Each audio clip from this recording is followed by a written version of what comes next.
Hello বন্ধুরা, আজকে শীতের বাজার নিয়ে আসছিলাম পেঁয়াজ। তো পেঁয়াজের হাটের বাজার একদমই নিম্ন। এই যে কৃষকরা তো মন খারাপ হয়ে বসে আছে, আমি নিজেও মন খারাপ হয়ে বসে আছি। তো পেঁয়াজের দাম একেবারেই নেই, কারণ হাজারের নিচেই। আপনার আজ থেকে 2 সপ্তাহ আগেও আপনার পেঁয়াজ 1150 টাকা করে ছিল।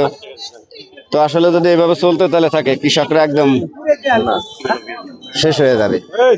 তো কৃষকদের কথা চিন্তা করে যদি সরকার একটু পেঁয়াজের কথা বিবেচনা করতো তাহলে মানে সব থেকে ভালো হতো।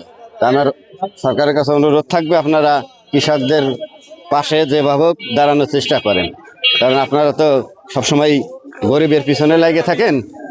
তাই অনুরোধ করি কৃষকের পাশে থাকেন, কারণ কৃষকদের 1 মণ পেঁয়াজের খরচ হয়েছে আপনার 1500 টাকা। আপনার মনে 10 কেজি করে ঘেটে গেছে, এখন সেই পেঁয়াজ বেচা লাগতেছে হাজারের নিচে। তো প্রায় পেঁয়াজে 1000 টাকা করে কলকে কাটতে যাচ্ছে মনে।